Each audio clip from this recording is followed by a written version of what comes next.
your boy Tipsy Japan back with another episode of ATAS across time and space. Woo! Oh man, all of that. You know, he's doing moves over here. My co-host is doing moves. Man, it's good to be back over here in the TPC Japan side. I'm joined with my co-host over on CrossXCulture. I'm allowing him to introduce himself because you know how we do. Let's just flow right into that. Go ahead, hit him off, Ace. All right. You already know it's your boy Ace of CrossXCulture, CXC. We're back with episode, what? 91. I-91. It is getting crazy. Look, you still got this episode and 9 more episodes to get into that comment section. Leave a comment so that you're entered for episode 101. We're going to be doing a giveaway. All right. So look, you got 10 episodes right now, including this one. True story. Listen, get it done. Get it done in the last 9 while you got this opportunity. It's live. Look, things are going crazy right now. All right. When I say crazy, I mean that the show is looking to expand in ways that you can't even imagine. You haven't even imagined yet. We out here on more than one platform. Saying good morning to everybody over here on the Instagram side. Thank you for joining. I got Champ with me. Let's see. I want to put everybody's name out there. Let me say the government. Yoroshiku onegaishimasu. Thank you for joining. Another bright and early Sunday morning over here in Japan. Saturday night on the west coast of the U.S. Man, we're gonna get right into the soup du jour today. When they saw the title and it said how to flow into happiness. When you hear flow, what comes to mind when you think of our culture and flow? Oh yeah, of course. Yeah. Freestyle rapping is the first thing that comes to mind. Yeah, freestyle rapping. Okay, yeah. And what does freestyle rapping have to do with our people? With our people, I mean.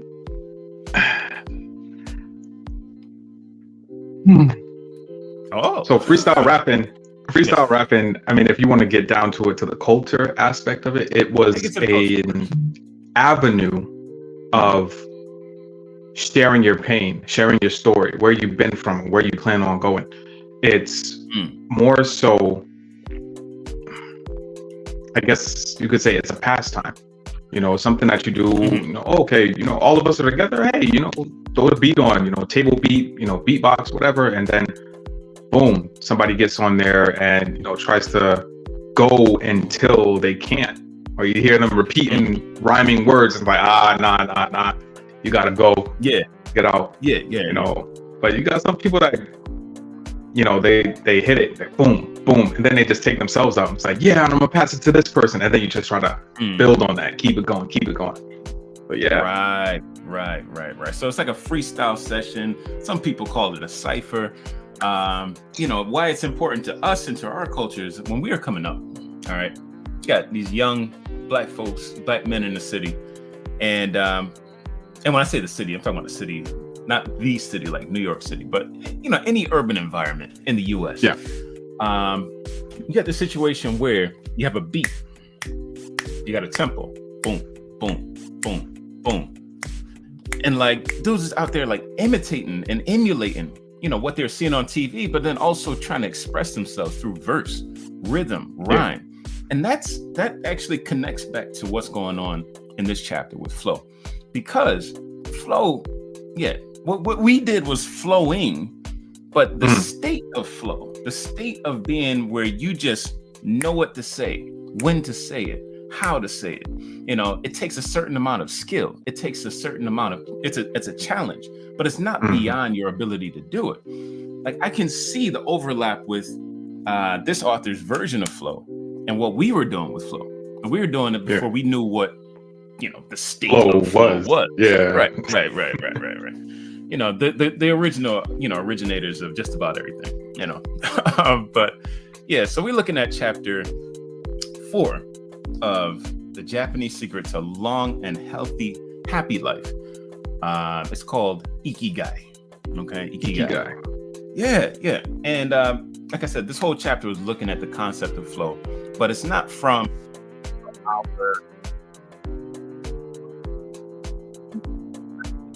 but more something that every culture, across the world, you have people, everywhere, young and old, men and women, experience a state of flow.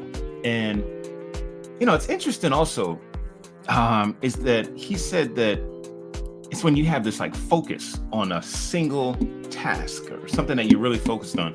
And he kind of downplayed the multitasking thing. And I wanted to ask about that. How did you feel about the idea of multitasking, the way that he put it out there? Because it felt a bit negative, like, if you multitask, you're getting distracted. You're not able to do what you're supposed to do. And I know that there's a way that men think and a way that women think. And I wanted to make sure I address that before going in and just saying, well, flow is great and the state is great when you're focusing on one thing. What's your thoughts on multitasking versus flow? Versus flow? So, go ahead. The one big thing about multitasking that was brought up in the chapter is that you're not multitasking. You're just you're just switching back and forth very fast. So I've heard that before. They did an experiment where they had this person who was on a track, like driving. Oh yeah, I'm great at multitasking. I text and drive, or I make phone calls and drive all the time. And it was kind of truthful to what this chapter was saying, is that you're not really exceeding at any one thing. You're diminishing your returns on both. And because of that equilibrium, you think that you're doing two things at once. But you could be doing one thing at once better than the two things at once. So I get what he's saying. Right. At the same token, some people can get into a state where, because what was brought up was stimulus. Yes. Some people can get into a state where they have a stimulus and they can get into that state of flow. So if you're listening to like Beethoven and you're studying, those are things that are proven to add to your returns on your study time. Right. So it's kind of, I'm not saying that I'm going to go and, because what he was saying is when technology takes over versus you using technology, you're like on your computer and you have a web page open and then you want to search the web, while you're supposed to be doing your research paper. Right. That type of thing is where it all shifts. When you're like, oh yeah, I can do both things at once. And then you find yourself in a state of, I guess, stillness, not flow.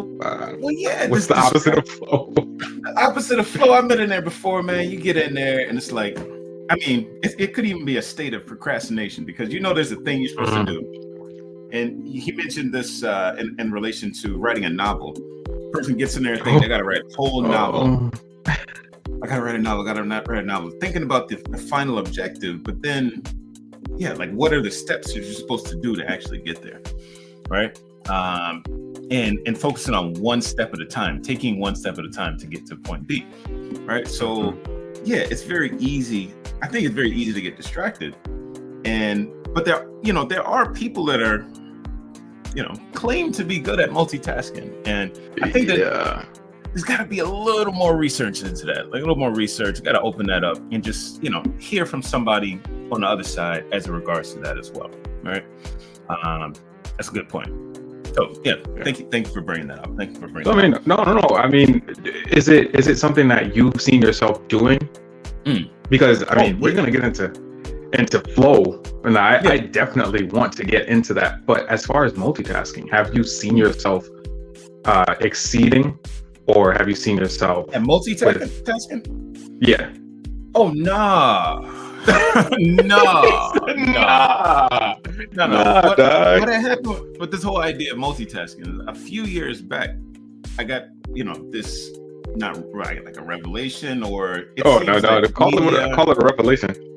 Well, the media is saying it, books are saying it. Okay, men are better at focusing on one task at a time, and women are better at multitasking, doing several different things. Dang. Here's so much of that, and I was like, well, you know what? All right, fine. I'm a guy. Why even I try? focus on one thing at a time. Yeah, I'm not even gonna try. I'm not gonna try to do several things at once. Fine, you do that. I'm gonna do me and focus on one at a time and get it done. And I've embraced it completely without really taking the time to sort that out and say, oh, well, maybe I could be multitasking. Nah, I'm gonna use my tech or whatever to help me focus on one thing at a time. But what are those things? What are those things? What activities drive you into a state of flow? By the end of the chapter, he was asking for 3. So did you do your homework? All right, he was asking for 3. I could think of a few for me, but I'm gonna ask you first. I mean, it's weird because video games definitely I've gotten around the whole thing of video game because we used to game for like hours on end, and then all of a sudden we're like, oh, we need to get a meal in, ramen noodles with Old Bay and frozen vegetables and call it a day.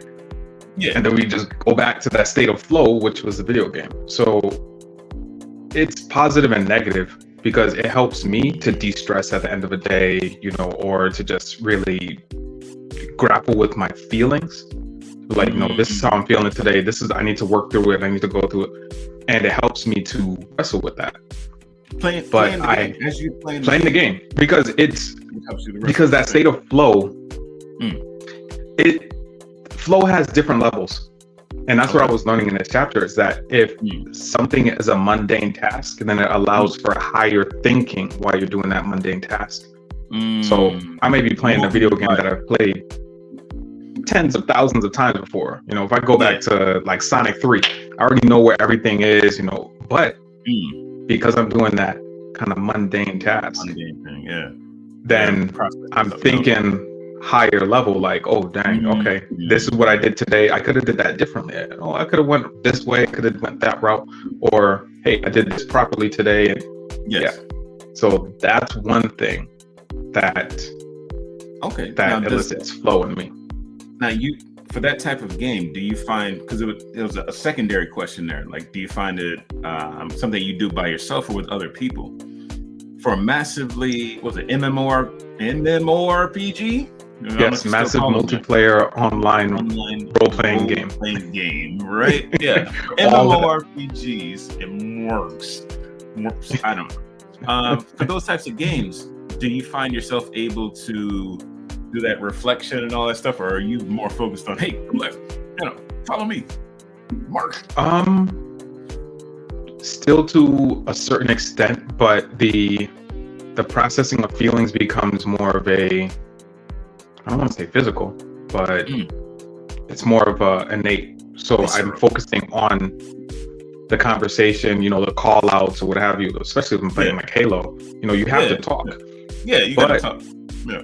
Usually I'm playing Halo and I'm fighting through negative emotions, that urge to kill, destroy, mangle, like, all right, I had a bad day, I need to fight it out, Yes. Yeah. I'm just like, hey, get on your job, do this, do that. Yeah. So it's more of a different catharsis. Well, I could definitely connect with you on the video game tip. Like, for me, it would be a Geometry Wars, right? And I'm going into Geometry Wars, and I'm just like, what if I can talk with somebody about something else while I'm doing that? I just feel like my whole mind is just opening up. I'm seeing worlds, man, and it's just when I get my highest scores, like I feel a little frustrated, like leave me alone, like don't talk to me right now. But for some reason, I do a lot better on the game rather than when I'm like focusing on, okay, I have to go left, right here, 100%. Right, how to get to 100%. Let me look at the goal over here. As soon as you look at the goal, bam, that'll snap you right out of it. Black Tiger, I'm talking to you. All right. Like, no, because dudes can't touch me now. Dudes can't touch me. I'm up there in the 1 billions range. Like, hey, yo, whole different level, bro. But definitely, video games will put you into a state of flow. How about anything outdoors? Outdoors, yes, indoor, outdoor, and away from home. not at the workplace. I would say outdoors. And there's another thing I wanted to capitalize on before that.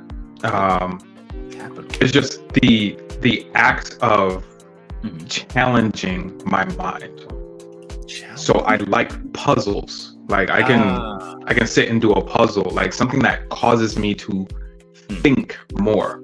The fact that I was listening to this chapter and I got halfway through the next chapter because it was just challenging my status quo, and I was just like, whoa, all right, I gotta try to get into a state of flow. I need to be in a state of flow more often. Whoa, I'm eating up all this stuff, and then realizing that I was in flow in the middle of my living room with my family around me. It's like, yeah. So I was just you like, you didn't realize they were there? No, I realized that they were there, but I had, just gone downstairs and my daughter's watching something on TV, and yes, my wife's in the room and my toddler's in the room, and little interactions here and there, but I was in a state of flow where I was not looking at the time. I was just like eating and just like kind of blocking out all unnecessary stimuli. So that's one thing. But away from work, I would say like outdoorsy stuff, like literally camping and things like that. I'm just like, you can get into flow as you're camping.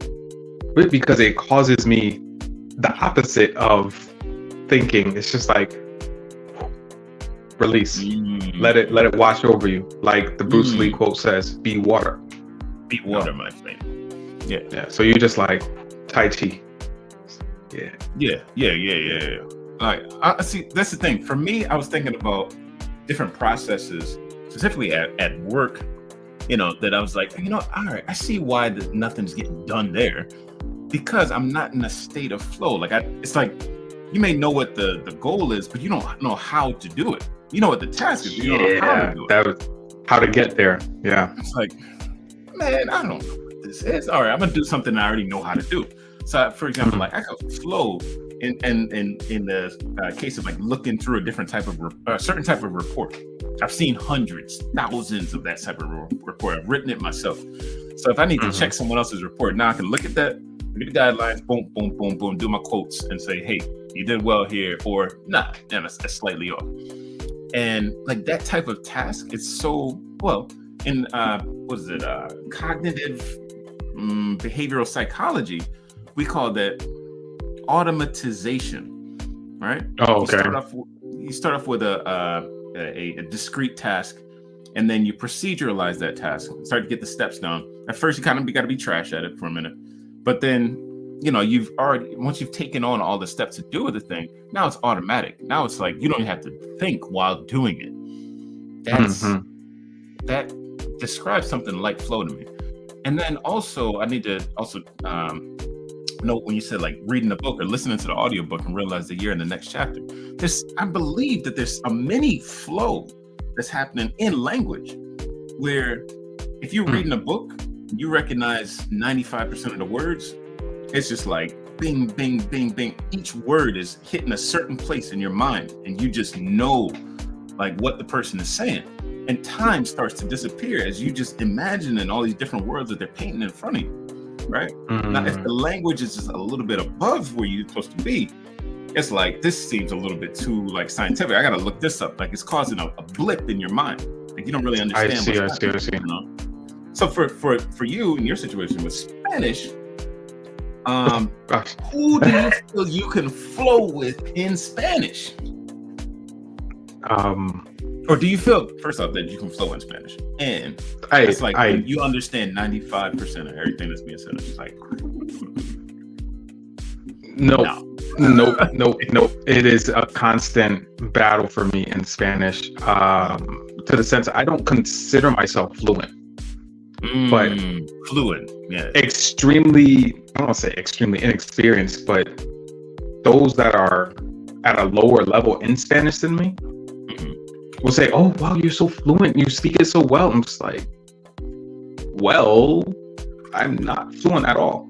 We have an aunt and uncle who took up Spanish within the last 4 or 5 years, they took up Spanish in retirement. Nothing's flowing for them yet in Spanish? I don't know if anything's flowing for them particularly, but they commented on my Spanish saying, "Oh, you speak it so well, and you're so fluent, and this and that." And I'm just like, I have to work double time. I have to think what I want to say. I have to translate it into Spanish, make sure everything is, what is it? Make sure I conjugate everything correctly. Yeah. And then I got to spit it out. And then once somebody says something back to me, I have to do that all in reverse, then do it again forward to You don't play do tennis. all of that when you're talking to your daughter in Spanish. I don't hear none of that. I do. You do? Like I do. conjugating? There's certain things that I will say out of instinct that I've already said before. But her homework is too hard for me. Oh, her homework. Her homework in Spanish is too hard for me. Mind you, she's in 2nd grade. There are words on her homework I have never heard in my life. Yo, see, that's exactly why I have like not 2nd grade, but I got middle school textbooks right there because I knew for a fact that there was going to come a day this boy is going to try to beat me. All right, he ain't gonna beat me, boy. He ain't gonna beat me unless you work hard. I don't care. Mm-hmm. All right, it's gonna be a battle because look, Dad is up here, so I'm gonna have to get past Dad, right? And Dad's got to be above or beyond my peer group, right? Oh, well, my best friend, and nah, that's not gonna work. That's not gonna work. Yeah. All right, little Jimmy in 5th grade is better than my dad in Japanese. That's not gonna work. You could say all of that. You could say, "Oh yeah, my dad's not that great at Spanish," but it's like, I have knowledge of 7 languages under my belt. Like it's not just one language that I'm struggling with. I'm just like, okay, well, this sounds like another language. So that's when my mind kind of the word shita and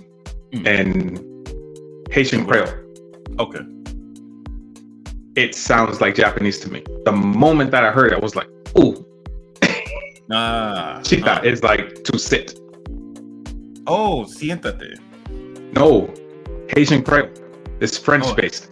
Shita, like sit. Shita. Yeah, so it's like, not siéntate, that's Spanish.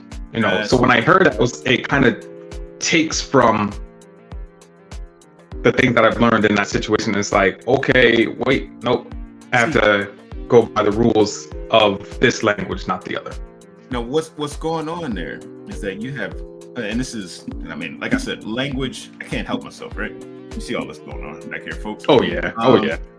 When in your mind, when you understand something, in a certain language, you're decoding whatever information is coming in, either through your eyes or through your ears.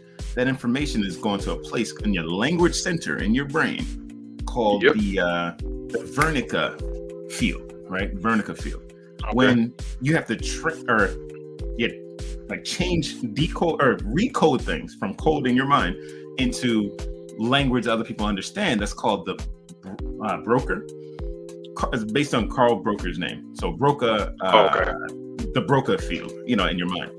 And like that neural pathway becomes stronger and stronger the more that you do it in that language, right? Now, if you got to think and do everything in English and then do the translating and then deliver it in Spanish, your English mind, your English field, whatever is going on inside of there, is getting stronger. But the Spanish field that you're trying to grow may not be. Yeah. Right. But this is not a rare thing at all. It's like most Japanese that can't speak English. The reason why is because they're getting really good at speaking Japanese in the pursuit of speaking English. Right. So they can flow in terms of translating, right? But not in terms of expressing themselves. So how do you get into a state of flow? How do you get in? That's the question, right? What this chapter described were different rituals. For example, like first thing in the morning, no screen. Yeah, don't go and no screens for an hour. How do you mean? Is that how do you get? Because they gave you a whole bunch of different options to help you get into a state of flow. It's all what there was a whole list, like 8 points. Don't do none of that. At all. It's I feel like one of the things that was hit upon was, and I hope that I'm not getting into the next chapter, meditation. Meditation. Yeah. So the fact of taking the time to intentionally cause a state of flow or to get those alpha waves going is a practice that you can get into, to where if you have to do something and you have to force yourself to do it. Yeah. At a certain point, it's going to be that automation, right? Yeah. To where your body's going to associate this place or this activity with the flow, and then boom. So, oh yeah, when I sit in this chair in this place, then I already know what it's time to get down to. Well, there you go. That's talking about the rituals. When you just follow the ritual, when you're in that space. And it's interesting that he said this whole chapter, it sounded like talking about time. Yo. And then he said, manipulate your environment in order to get into flow, right? A certain time, in certain space, when you find yourself distracted in that space, then change your space. Go to a different space. Go to Starbucks or go to library. Yeah. Go to library or something. Put yourself in a place where you can focus and not be distracted. And you can just focus on that one thing, right? The rituals. Do you have a ritual when you start work? That's what my banner said at first. It was asking about work, but you got a ritual that, okay, all the emails, you get your half hour, bang, bang, bang. Those are done. I'm not looking at emails until the afternoon. All right. Turn it off. That definitely doesn't happen at work. People want quick responses by email all day, or you can just do like 30 emails, 130 emails. Some days it's more email intensive than others. Yeah. And other days it's more text messages, phone calls. But which ones do you have to respond to right away? I'm supposed to respond to everything within half an hour. Yeah. Yeah. A phone call. Yeah, you better pick up right now. I could be on the phone and I try to give that person my semi-undivided attention. Yeah. But if I see an email come in, then I'm just like, okay, give me 1 second, and I'll respond back to that email if it's something short.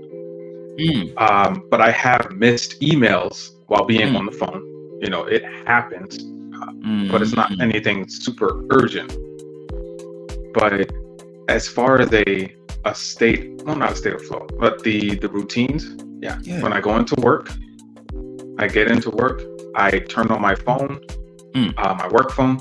I go and I wash my mug. I put mud water in that mug. You don't let nobody get between you and that clean mug. Yeah. So, and then that first hour, I try to ease into work by looking for housing leads. So it's like, if somebody says, oh, hey, I'm looking for such a place. You know what? I haven't found anything. I didn't see anything on these websites, but I'll keep my mind out. Or it could be, hey, I know this is perfect for you. Let me send this over to you. Boom. I've already gone through the list this morning to prime myself so that it's active. In linguistics, we talk about active vocabulary.